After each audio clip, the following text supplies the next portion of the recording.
ஒருமுறை அர்ஜுனனும் கிருஷ்ணரும் தெருவில் உலவிக் கொண்டிருந்தபோது ஒரு முதியவர் தர்மம் செய்யும்படி கேட்டார். அர்ஜுனன் 1000 பொற்காசுகளை கொடுத்தான்.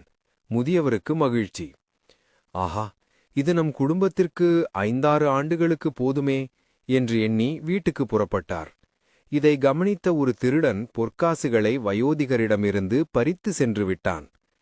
சில தினங்கள் கழித்து மீண்டும் அவ்வழியே வந்த அர்ஜுனனிடம் முதியவர் நடந்ததை சொல்ல, விலையுயர்ந்த நவரத்தின கல்லை கொடுத்து அதையாவது பத்திரமாக கொண்டு செல்லும்படி கூறினான். முதியவரும் கவனமாக வீட்டுக்கு கொண்டு சென்று மனைவி பிள்ளைகளிடம் கூட சொல்லாமல் பரனிலிருந்த பானையில் ஒளித்து வைத்துவிட்டார். இதை அறியாத அவரது மனைவி பரனிலிருந்த பானையை எடுத்துக்கொண்டு ஆற்றுக்கு தண்ணீர் எடுக்க சென்றாள். பானையை கழுவும்போது உள்ளிருந்த கல் ஆற்றில் விழுந்துவிட்டது. அவள் பானையுடன் வீட்டில் நுழைந்தபோது வெளியே சென்றிருந்த வயோதிகர் அந்த குடத்தை பார்த்து அதிர்ச்சியாகி, கல்லெங்கே என மனைவியை கேட்டார். எதுவும் அறியாமல் அவள் விழிக்க, ஆற்றிற்கு சென்று பல மணி நேரம் தேடியும் பலனின்றி திரும்பினார். சில தினங்கள் கழித்து மீண்டும் கிருஷ்ணரும் அர்ஜுனனும் முதியவரை பார்க்கும்போது அவர் நடந்தடை கூற, அர்ஜுனன் கிருஷ்ணனிடம், இவர் அதிர்ஷ்டமில்லாதவர் என்றான். அதை ஆமோதித்த கிருஷ்ணன், இந்த முறை நீ இவருக்கு 2 காசு மட்டும் கொடு என்றார். அர்ஜுனனும் அதை கொடுத்து அனுப்பிவிட்டு கிருஷ்ணனை பார்த்து, 2 காசுகள் அவருக்கு என்ன சந்தோஷத்தை கொடுத்துவிடும் எனக் கேட்டான். எனக்கும் தெரியவில்லை, இருந்தாலும் என்ன நடக்கிறது பார்க்கலாம் வா என கூறிய கிருஷ்ணன் அர்ஜுனனுடன் முதியவரை பின்தொடர்ந்தார். செல்லும் வழியில் மீனவர் ஒருவர் உயிருடன் வைத்திருந்த 2 மீன்களை வாங்கிக் கொள்ளும்படி முதியவரிடம் கேட்டான். யோசித்த முதியவர், இந்த காசுகள் எப்படியும் தன் குடும்பத்திற்கு ஒருவேளை பசியை கூட போக்காது என எண்ணி அந்த மீன்களை வாங்கி ஆற்றிலேயே விட்டு புண்ணியமாவது மிஞ்சட்டும் என தீர்மானித்தார். அப்படி வாங்கியதில் ஒன்றை ஆற்றில் விட்டார்.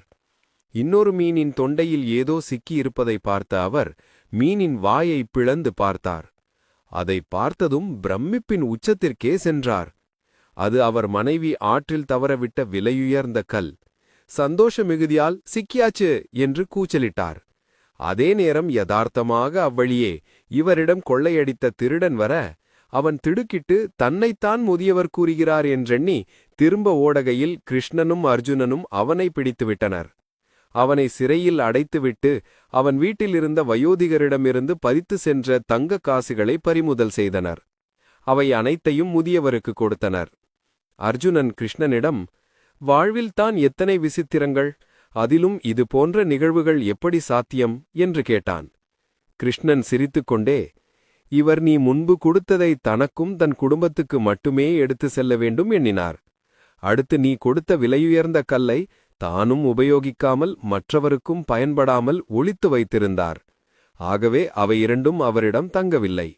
இப்போதோ தன்னிடம் இருந்தது மிக குறைவானது என்றாலும் தனக்கு உதவாவிட்டாலும் இன்னொரு உயிராவது வாழட்டுமே என கருதினார்.